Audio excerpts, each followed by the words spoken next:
My name is Lara Ryan. I lost my home in a forest fire just outside of Halifax on April 30th, 2009. We were home that day, and there had been a fire the day before, and we had been watching the smoke in the distance, and the fire, it went out. And that morning, the morning of our fire, we were reading in the paper that there had been hot spots, and they were watching the hot spots. So that afternoon, when the plume of smoke started again, we kind of went, oh, that fire's going again.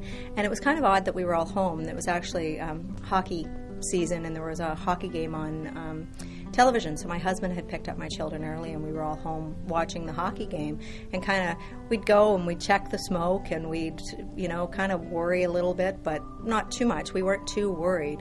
And then all of a sudden it was practically on top of us. It was really, really close, and my husband and I just looked at each other and said, we have to go. We have to get out of here now. We realized that we were in danger, and we had to leave. I was frightened, and I was driving up the hill, and I was just saying, it's going to be okay. It's going to be okay. My daughter was scared. She was crying, and my older son had his hand on my shoulder as we're driving up the hill, and it was just, it was very terrifying. We went to a location and waited, and we had the radio on, and a couple of friends and neighbors also gathered there with us. So we were waiting and listening to the radio, and we started getting reports about the magnitude of the fire, and we were still close enough that we could see it.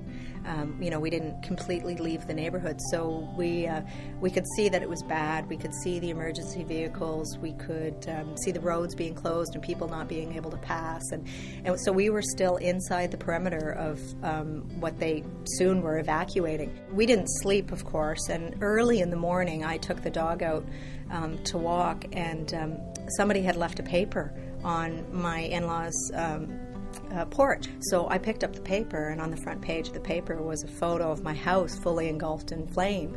And talk about surreal. I'm looking at it going, whose house is that? Who's got a pond in their front yard? It took a couple of minutes to sink in that was my house.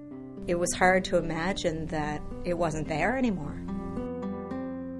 Well, I work from home, so I have an office. I had an office at home. My business was at home. I didn't think to take things like my computer, which would have actually helped me a lot in my business. But I took our passports. I took my phone. I took a camera.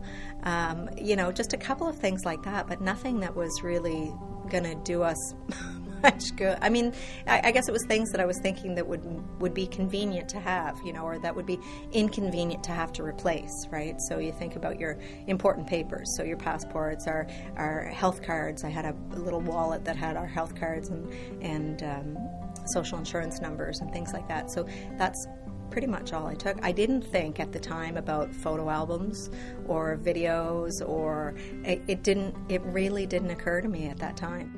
That was the hardest thing of the first night, was thinking about the things that we should have taken. And if we'd had more time, would we have taken different things? I think now I'm better prepared. I have a grab and go box. So if, where everything's all in one place, so that if you had to leave quickly, you could just do that. It's a very traumatic experience, and trauma can manifest itself in ways that you don't expect, and also down the road. We felt very fortunate. And most of all, we were fortunate because nobody got hurt. It was just stuff, it was lovely stuff, and it was stuff that was personal to us and meant something to us, but it was just stuff. It could have been so much worse. I think again of how lucky we are. You hear of families who lose their homes, and they don't have any insurance, and they're kind of starting all over again, and that's horrible. I feel terrible for those people, and I think of how lucky we were to have been protected in that way. Get your affairs in order, have a grab and go box, and most of all, don't think it can't happen to you. It can, and things can happen. Disasters can happen quickly, and without time to think. You don't have time to think when you're in the middle of it. You just have to react.